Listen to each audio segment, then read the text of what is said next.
Bonjour à toutes et à tous, nous nous retrouvons aujourd'hui pour notre jeu télévisé qui concerne la mobilité locale et internationale. Et donc les règles du jeu, je vais poser des questions sur la mobilité locale et internationale et Camille et Marie devront être la première à répondre aux questions. La gagnante est celle qui aura totalisé le plus de points. Et tout de suite, la première question. Vrai ou faux? Mon employeur a l'obligation de me rembourser 50% de mon abonnement de transport en commun.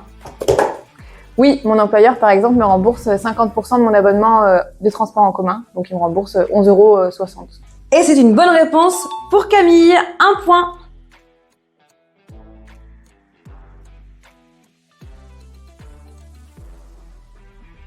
Citez-moi 2 aides pour financer votre permis.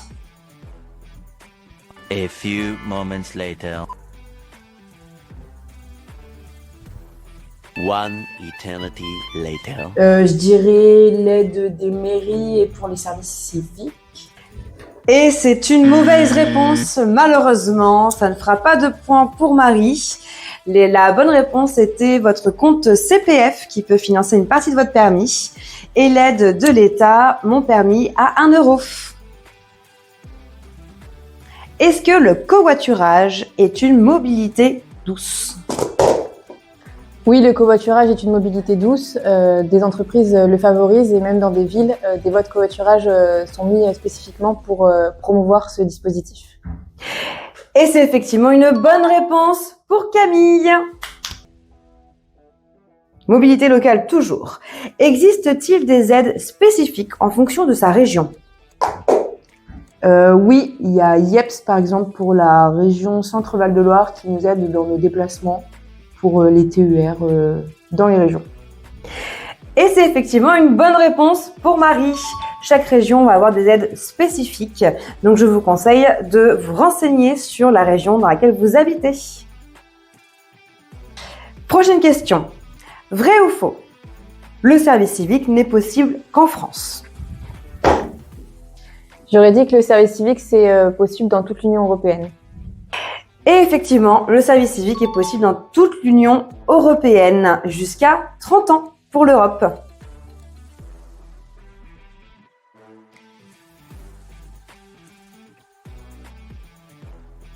Première question, mobilité internationale. Faut-il un visa pour voyager en Europe? Non, il n'y a pas besoin de visa pour l'Europe, il suffit juste de votre carte d'identité. Effectivement, c'est une bonne réponse pour Marie. Mobilité internationale. Où faire sa demande de visa étudiant? 3 possibilités. Est-ce que c'est en préfecture, au consulat du pays où vous souhaitez partir ou sur un site du gouvernement français? J'aurais dit sur un site du gouvernement français. Effectivement, c'est un bon point pour Camille. Il faut aller sur le site du gouvernement français pour faire sa demande de visa. Combien de temps en moyenne peut prendre une demande de visa étudiant? 3 possibilités. Entre 1 semaine et 3 semaines, 1 mois et 3 mois, ou entre 4 et 6 mois. Je dirais entre 1 et 3 mois. Et c'est une bonne réponse pour Marie. Alors, ça reste une fourchette, mais effectivement, vous pouvez compter en tout cas à peu près entre 1 et 3 mois. Je vais vous donner 3 affirmations. Une seule est fausse. Il faudra trouver laquelle c'est. Erasmus, c'est un dispositif pour les étudiants et les travailleurs pour aller à l'étranger. Un dispositif uniquement pour les étudiants. Des aides financières pour partir à l'étranger.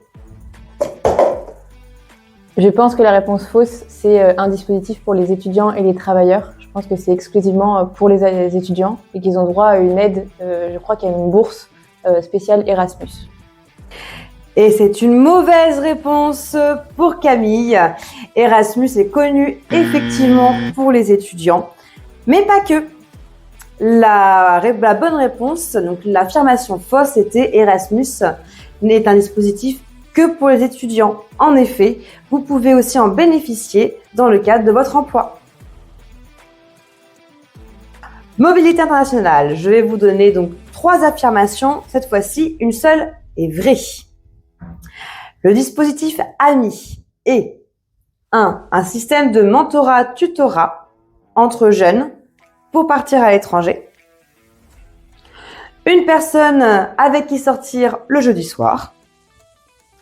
Ou petit c, des aides financières pour partir à l'étranger. Je dirais que c'est une aide financière pour partir à l'étranger. Effectivement, c'est vrai que le terme AMI peut prêter à confusion. C'est bien un dispositif d'aide financière pour préparer au mieux son projet à l'étranger. J'ai 29 ans. Est-ce que je peux effectuer le volontariat international européen? Oui, vous pouvez faire un VIE à 29 ans.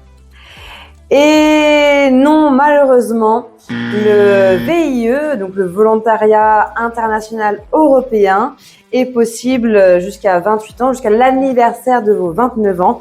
29 ans plus un jour, ce n'est malheureusement plus possible. Et notre gagnante du jour est... C'est une égalité parfaite entre Marie et Camille. Une égalité parfaite donc. Merci à vous d'avoir participé à notre jeu télévisé sur la mobilité locale et internationale. Bonjour à toutes et à tous. Après ce jeu télévisé Une question pour une réponse, on se retrouve à l'envers du décor avec nos vrais rôles. Donc je suis Thomas, ma collègue s'appelle Léa, nous sommes tous les deux travailleurs sociaux sur le service d'accompagnement social jeune d'Harmonie Mutuelle. Nous pouvons échanger ensemble, vous accompagner, vous conseiller, vous aider sur différentes thématiques sociales, comme par exemple le logement, l'insertion professionnelle, les études, la formation, la mobilité, les aides financières, le budget, la famille, la santé mentale et plein d'autres thématiques que vous pouvez, difficultés, questions que vous pouvez vous poser au quotidien. Surtout, n'hésitez pas à nous contacter pour toute question ou demande d'accompagnement. Vous pouvez nous contacter au numéro qui s'affiche sur l'écran.